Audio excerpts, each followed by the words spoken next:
শবে বরাত বলে কিছু নেই আব্বাজি আমার। এখন তাহলে আমরা হাদিস শরীফ থেকে দেখবো শবে বরাত বলে কিছু আসেনি নাকি। শবে বরাত বলে দেখবো মুহাব্বতে দরুদ আল্লাহুম্মা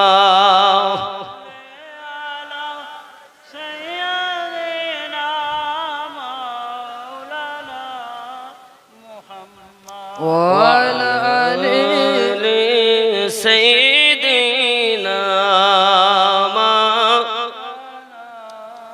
محمد صلوا على محمد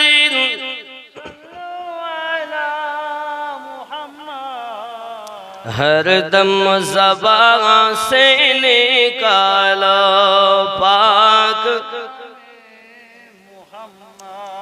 عن معاذ بن جبل عن النبي صلى الله عليه وسلم قال يطلع الله إلى جميع خلقه ليلة النصف من شعبان فيغفر لجميع خلقه إلا للمشركين أو مشاهين. قال الحيشمي رواه الطبراني في الكبير ولا أوسط ورجاله ثقات. জোরে বলুন সুবহানাল্লাহ। হযরত মুআয বিন জাবাল রাদিয়াল্লাহু তাআলা হতে বর্ণিত নবী করিম সাল্লাল্লাহু আলাইহি সাল্লাম বলেন আল্লাহ তাআলা মধ্য শাবানের রাতে নিজ সমস্ত সৃষ্টির প্রতি আত্মপ্রকাশ করেন এবং মুশরিক ও হিংসুক ব্যক্তি ব্যতীত তার সমস্ত সৃষ্টিকে ক্ষমা করে দেন। জোরে বলুন। ইমাম হায়সামি বলেন হাদিসটি সহিহ সনদে বর্ণিত। আরো জোরে বলুন সুবহানাল্লাহ। আব্বাজি আমার হাদিসটি কোথায় আছে খুব ভালো করে বুঝুন। মাজমুআয়ে জাওয়াইদ হাদিস নাম্বার 12960, মুজামে কবির তাবরানী হাদিস নাম্বার 215, মুজামে আওসাত তাবরানী হাদিস নাম্বার 6776, সহিহ ইবনে হিব্বান হাদিস নাম্বার 5665, শাবুল ঈমান বাইহাকি হাদিস নাম্বার 3552, ফাজাইলুল আওকাত বাইহাকি প্রথম খণ্ড পৃষ্ঠা নাম্বার 118, at-targhib wat-tahrib খণ্ড নাম্বার 3 পৃষ্ঠা নাম্বার 307, কানজুল উম্মান হাদিস নাম্বার 7464, তোহফাতুল আজওয়াজি খণ্ড আহওয়াজি খণ্ড নাম্বার 3 পৃষ্ঠা নাম্বার 366, হুলিয়াতুল আউলিয়া খণ্ড নাম্বার 5 পৃষ্ঠা নাম্বার 191। এখন হাদিসটি কেমন সহিহ হবে একটুখানি দেখি। ইমাম মুনাজিরি বলেন রাওয়াহু তাবরানী ওয়া ইবনে হিব্বান ফি সহিহ। হাজর কোন সুবহানাল্লাহ। ইমাম তাবরানী ও ইমাম ইবনে হিব্বান সহিহ ইবনে হিব্বান গ্রন্থে বর্ণনা করেন, অর্থাৎ হাদিসটি সহিহ।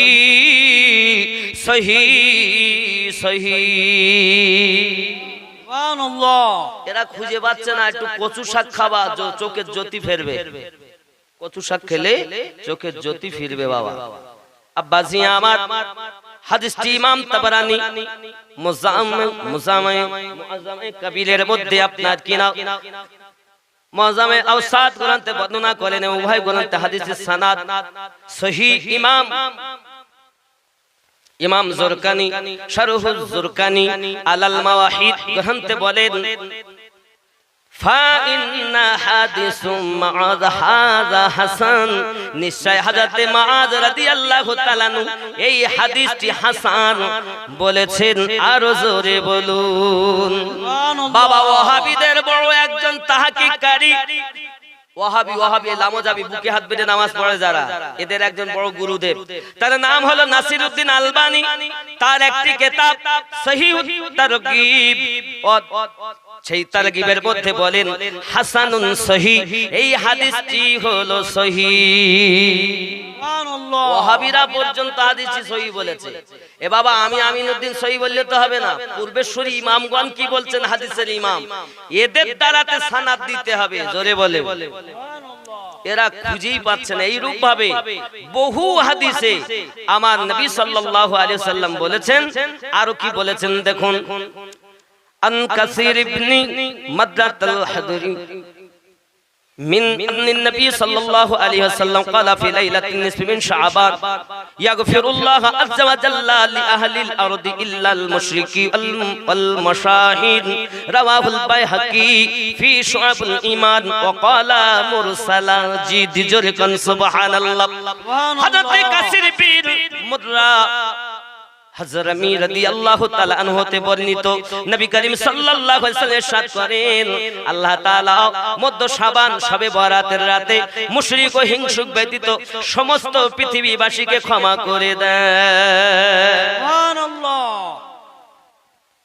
গাধারা খুঁজে পায় না, এইরূপ ভাবে অনেক দলিল, এতটা দলিল আছে বাবা এর পিছনে যে আপনি অন্তত শতাধিকের উপরে দলিল আছে। জোরে কোন সুবহানাল্লাহ। ওরা খুঁজে পাচ্ছে না। আব্বাজি আমার শুধু তাই নয়, আপনি আরো দেখুন পূর্বেশ্বরী ইমামগণ কি বলেছেন। আন আবি সালিবাতাল أبي سالبا الخشني أن النبي صلى الله عليه وسلم মানে يقرأ تو النبي صلى الله عليه وسلم قال إذا كان ليلة النصف من شعبان اطلع الله إلى خلقه فيغفر للمؤمنين ويملي للكافرين ويدعو أهل الحقد بحقدهم حتى يدعوه. رواه البيهقي وقال هو جلكن سبحان الله. হে বাবাজি আমার এক কথায় পূর্বেশ্বরী সমস্ত ইমামগণ শাবানের মধ্যরাত্রকে আল্লাহ পাক আল্লাহ তাআলা বরকতময় বানিয়েছেন। এত বরকতময় तमाम পৃথিবীর মানুষকে আল্লাহ maaf করে দেন। maaf করেন না জাদুকরকে, maaf করেন না হিংসুকে, maaf করেন না আপনার আত্মীয়তার বন্ধন ছিন্নকারীকে, maaf করেন না মদপানকারীকে, মা বাপের নাফরমান সন্তানকে maaf করেন না। হে বাবাজি আমার, কিন্তু কেউ যদি গুনাহ কাবীরা করে আর আল্লাহ পাকের কাছে যদি ক্ষমা ভিক্ষা করে, আমার আল্লাহ পাক আল্লাহ তাআলা তাকে maaf করে দিবে। সুবহানাল্লাহ। শবে বরাত খুঁজে পাচ্ছি না, আমি কি করব? কেউ যদি না পায়, আমরা পাই তাই আমরা করি। আব্বাজি আমার আর ওরা বলতেছে করা যাবে না। হ্যাঁ, ওরা এটাও বলছে করা যায়। যেমন আরো একটি হাদিস পাওয়া যায়, আম্মা জান আয়েশা রাদিয়াল্লাহু তাআলা তিনি বর্ণনা করেন, একদিন আমার নবী পাক সাল্লাল্লাহু আলাইহি ওয়াসাল্লাম আমার ঘরে এসেছেন, ইবাদত বান্দেগী করতেছেন, এমন ইবাদত করতেছেন, কান্নাকাটি করতেছেন নবী আমার। আমি হঠাৎ মনে করলাম বুঝি নবী আমার দুনিয়া থেকে ইন্তেকাল করে গেছেন। আমি আয়েশা রাদিয়াল্লাহু তাআলা আনহা আমার নবী পাকের ইবহাম আঙ্গুল মোবারকাকে আপনার হিলিয়ে দিলাম। আমার নবী পাক সাল্লাল্লাহু আলাইহি সাল্লাম নামাজ সমাপ্ত করে বললেন, ওগো বিবি আয়েশা, তুমি এমন করে ইবহাম আঙ্গুলকে হিলিয়েছো, তুমি মনে করেছো আমি তোমার হকে ফাঁকি দিয়েছি? হুজুর গো, না না না, আমি মনে করলাম বুঝি আপনি দুনিয়া থেকে ইন্তেকাল করে গেছেন, কারণ আপনার নড়াচড়া দেখতে পাচ্ছি না, আপনি নীরব নিস্তব্ধ হয়ে গেছেন হুজুর। এই জন্য আমি আয়েশা রাদিয়াল্লাহু তাআলা আনহা আপনার ইবহাম আঙ্গুলকে আপনার কিনা হিলিয়ে দিয়েছি। আমার আপনার নবী বলেন, ওগো বিবি আয়েশা, তুমি জানো আজকের কোন রাত হলো? এই রাতটার নাম হলো লাইলাতুল মুবারাকা, যাকে শবে বরাতের রাত বলা হয় বিবি। এই 14 শাবান দিবাগত রাত আল্লাহ পাক তার বান্দা বান্দিকে maaf দেবেন বলেছেন, স্বীকৃতি দিয়েছেন বলে আমি নবী আল্লাহর কাছে শুধুমাত্র রোনা জারি করি, আল্লাহ আমার উম্মত আপনি maaf করে দিন। সুবহানাল্লাহ। হ্যাঁ গো, যে রাতে নবী এত কান্না কাঁদলেন আমাদের জন্য, সেই রাসূল পাক সাল্লাল্লাহু আলাইহি ওয়াসাল্লাম নিজে করেছেন। আব্বাজি আমার আরো একটি হাদিস পাওয়া যায়, আম্মা জান আয়েশা রাদিয়াল্লাহু তাআলা আনহা বলেন, একদিন আমি নবী পাককে পেলাম না আমার গৃহে। আমি আপনার কিনা খুঁজতে লাগলাম, হঠাৎ করে আমি আমার নবী পাককে পেয়ে গেলাম জান্নাতুল বাকি, মদিনাতুল মুনাওয়ারার নিকটতম কবরস্থান জান্নাতুল বাকির মধ্যে।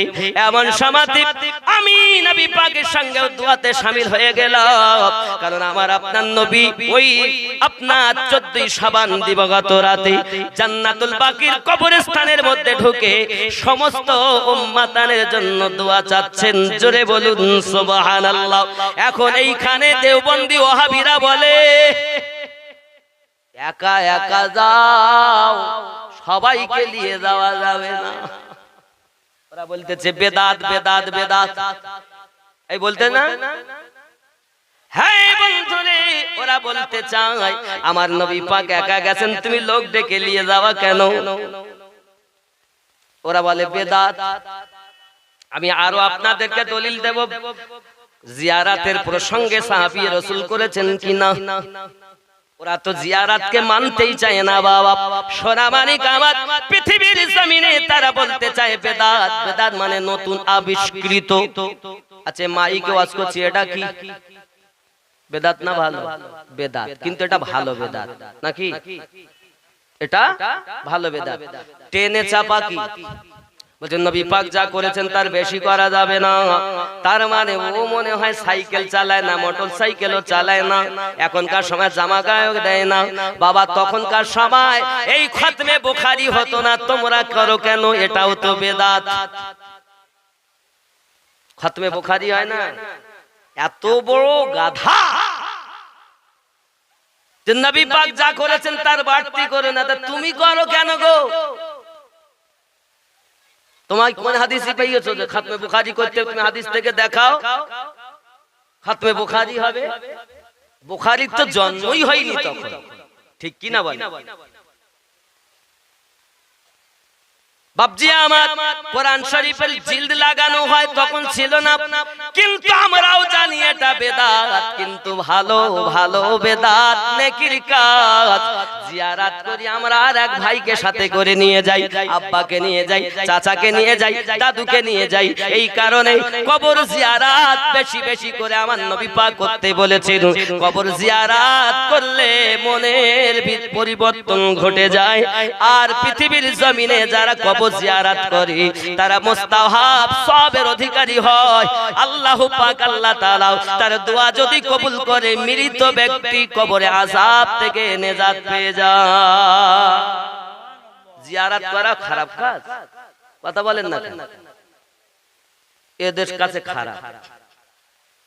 আব্বাজি আমার এখন জিয়ারত করব আমরা, এখন চলুন না কেন আমার আপনার নবী সাল্লাল্লাহু আলাইহি ওয়াসাল্লাম তিনিও জিয়ারত করেছেন। বাবাজি আমার, আমরা করলে যত দোষ, বাবা আমার নবী পাক সাল্লাল্লাহু আলাইহি ওয়াসাল্লাম নিজে জিয়ারত করছেন। قال النبي واجمعوا على ان زيارتها سنة لهم। ইমাম নববী বলেছেন উম্মতের ইজমার হয়েছে যে কবর জিয়ারত করা সুন্নাত। জোরে বলুন সুবহানাল্লাহ।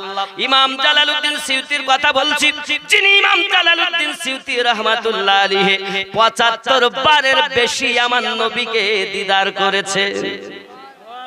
আরে চোর যারা বলতে তারা একবারও নবী দেখি দেখি। ইমাম জালালউদ্দিন সিউতি রাহমাতুল্লাহ আলাইহি বলছেন বাবাজি আমার, ইমাম সিউতি শারহে সুন্নাহ ইবনে মাজাহ প্রথম খণ্ড ১১৩ পৃষ্ঠাতে, জাহিরাতুল ওকাবি ২০তম খণ্ড ২৫ পৃষ্ঠায়, ইমাম মোল্লা আলী কারিমের কারশারে মেশকাতের ৪র্থ খণ্ড ১২৫৫ পৃষ্ঠায়। জোরে কোন সুবহানাল্লাহ। সহিহ হাদিসের আলোকে কবর জিয়ারত। আন ইবনে বুরাইদা আন আবি ক্বালা ক্বালা রাসূলুল্লাহ সাল্লাল্লাহু আলাইহি সাল্লাম নাহাইতুকুম আন জিয়ারাতুল কুবুর ফুজুরুহা ফাইন্না জিয়ারাতুহা তাযাক্কারুন। জোরে বলুন সুবহানাল্লাহ। হযরত ইবনে বুরাইদা রাদিয়াল্লাহু তাআলা তার পিতা সূত্রে বর্ণনা করেন, তিনি বলেন রাসূল পাক সাল্লাল্লাহু আলাইহি সাল্লাম বলেছেন, ইতিপূর্বে আমি তোমাদেরকে কবর জিয়ারত নিষেধ করেছিলাম, এখন থেকে কবর জিয়ারত করো, কেননা জিয়ারতের মাধ্যমে পরকালের কথা স্মরণ হয়। আর জোরে বলুন মুসনাদ ইবনে জাদ হাদিস নাম্বার 1989, মুসনাদ আহমদ হাদিস নাম্বার 22958, সহিহ মুসলিম শরীফ হাদিস নাম্বার 2305, সুনানে আবি দাউদ হাদিস নাম্বার আপনার কিনা 3235, মুসনাদে মুসনাদে বাজ্জার হাদিস নাম্বার 4435, ইমাম নাসাই সুনানে কুবরা হাদিস নাম্বার 2171, সুনানে নাসাই হাদিস নাম্বার 2032, আল মুনতাকা হাদিস নাম্বার 863, সহিহ ইবনে হিব্বান হাদিস নাম্বার 5391, ইমাম তাবারানী মুজামুল আওসাত হাদিস নাম্বার 2966, ইমাম তাবারানী মুজামুল কাবীর হাদিস নাম্বার 1152, ইমাম তাবারানী মুসনাদে শামিন হাদিস নাম্বার 2442, ইমাম আবু নাসাই হিলিয়াতুল আউলিয়া খণ্ড নাম্বার হে বাবাজি খণ্ড নাম্বার 7 পৃষ্ঠা নাম্বার 367, ইমাম বাইহাকি শুআবুল ঈমান হাদিস নাম্বার 8848, ইমাম বাগাবী শানে সুন্নাহ হাদিস নাম্বার 1553, মুসান্নাফ আব্দুর রাজ্জাক হাদিস নাম্বার 6708, ইমাম বাইহাকি মারিফাতুস সুনানি আল আসার হাদিস নাম্বার 17414, ইমাম বাইহাকি সুনানে কুবরা হাদিস নাম্বার 17886। সো বাবাজি আমার জোরে কোন সুবহানাল্লাহ।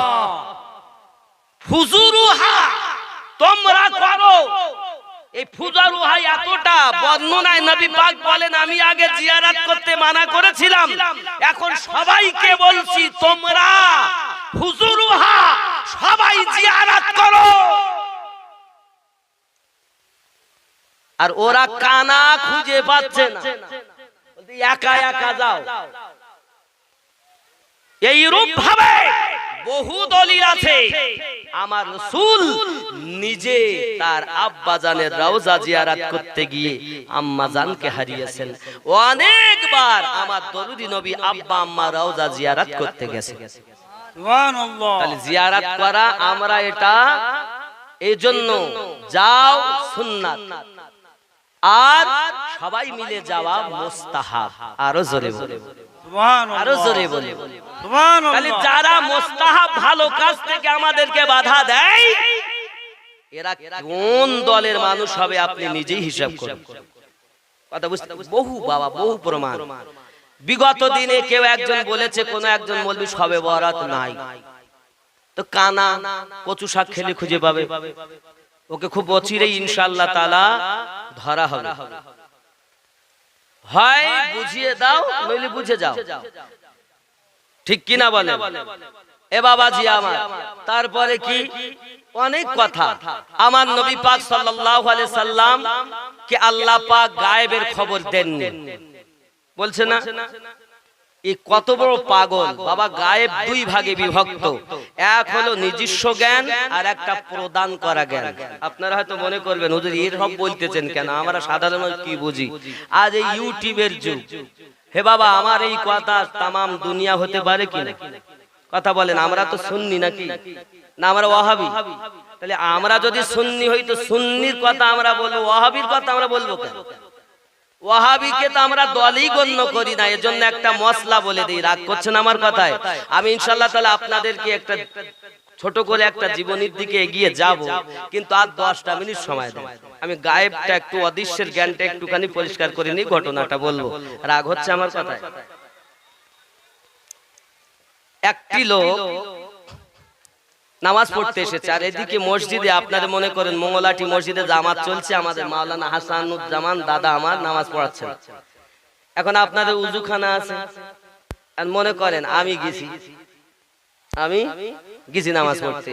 এখন আমাদের মাওলানা সাহেব উদাহরণ কিন্তু বাস্তব মনে করবেন যে মনে হয় এটা এক্সাম্পল দিচ্ছি বোঝার জন্য। এখন দাদা নামাজ পড়াতে গিয়ে যে কোনো সূরার একটি জায়গায় ত্রুটি করছে, আর আমি কিন্তু কানে শুনতে পাচ্ছি মাগরিবের নামাজ। এবার আমি ওখান থেকে আমি বলে দিচ্ছি, বুঝতে পেরেছেন? ওখান থেকে আমি বলে দিলাম, আর আমার ওই বলে দেওয়া লুকমাটা দাদা নিয়ে নামাজ পড়ালেন।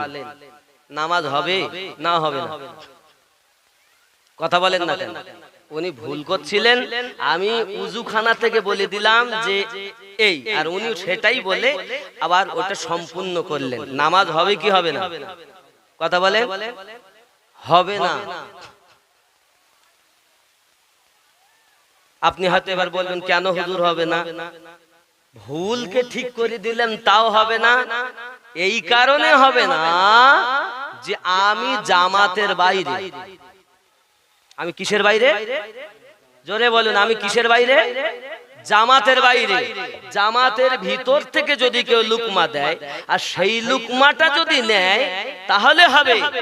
বেজামাতের সঠিক হইলেও নেওয়া যাবে, এরা হলো বেজামাত, এদের কথা নেওয়া। আমি আমিনউদ্দিন বেজামাতের লোক, আমার কথা নিয়ে যদি দাদা নামাজ পড়ায় তো হানাফি মাযহাবে বলছে ওই নামাজ বাতিল। মশলাটা জানবেন ভালো করে। তাহলে আমার সঠিক কথা বলার পরও নামাজ না হওয়ার কারণ একটাই, আমি জামাত থেকে বাইরে। তা যারা বলছে শবে বরাত নাই, মিলাদ নাই, কিয়াম নাই, এটা নাই, ওটা নাই, ওরা কি আমাদের জামাতে? তাহলে আমাদের ওদের কথা চলবে। একটি দল জান্নাতি হবে, ৭২টা জাহান্নামী হবে। আপনি তো আগেই বলছেন আমরা জান্নাতের দলে, তাহলে আপনি ওদের কথা লিখছেন কেন? ওদের কথা চলবে না। তুমি ডিগ্রির পাগল আর আমরা মোহাব্বতের পাগল। বাবাজি অদৃশ্যের সংবাদটা একটু বলবো না, ঘটনাটা একটুখানি বলি। একটু মোহাব্বতে দরুদ আল্লাহুম্মা সাল্লি আলা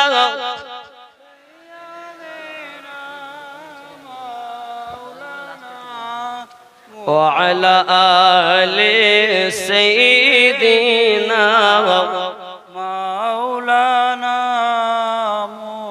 খুশবু খুশবু মিঠা মিঠা और हरि हुजूरेर नाम रोजा फुलेर बागान। जोरे बोलुन। আজকের ফাতিহাটা হলো ওরা হরি হুজুরের ফাতিহা। কোন হুজুরের? শাহ আলিমউদ্দিন নকশবন্দি রহমাতুল্লাহ আলাইহির ফাতিহা, যার সম্পর্কে আমি কি বলবো, আমি পাপী গুনাহগার। আমাদের মরহুম আবু তালেব চৌধুরী দাদা যখন ওরাহারি হুজুরের সাহেবজাদা গোলাম মুস্তাফা রহমাতুল্লাহ আলাইহি পর্দা করলেন, তো ওনার যখন কবর খোদাই করা হলো তা বেশ কয়েকজন ব্যক্তি কবরে নেমেছিলেন, তার মধ্যে আমাদের আবু তালেব চৌধুরী দাদাও ছিলেন। আপনারা অনেকে জানেন না বিষয়টা? জি ছিলেন। এখন উনি বলছেন যে আমি কবরে নেমেছি, তা দেখছি ফাঁক একটু যেন ছিদ্র মতো, তো ওরাহারি হুজুর রহমাতুল্লাহ আলাইহির কাফন দেখা যাচ্ছে তো সাদা চকচক করছে। मोहम्मद के गुलामों का कफन मैला, मोहम्मद के गुलामों का कफन मैला। তাহলে বোঝা যায় আমাদের বাঁকড়ার আবুল কাশেম উকিল সাহেব তিনিও ওখানে উপস্থিত ছিলেন। বলছে হ্যাঁ, হয়তো আবু তালেব চৌধুরী সাহেব দুনিয়া থেকে বিদায় নিয়েছেন, কিন্তু সে তো এখন আছে। হ্যাঁ গো বাবা, মিলিয়ে দেখবে। তাহলে আমরা যে কথা বলছি সত্যি নবী পাকের গোলাম যারা হয় তাদের কাফনে দাগ লাগে না, তা প্রমাণ পাওয়া যায়। জোরে বলো।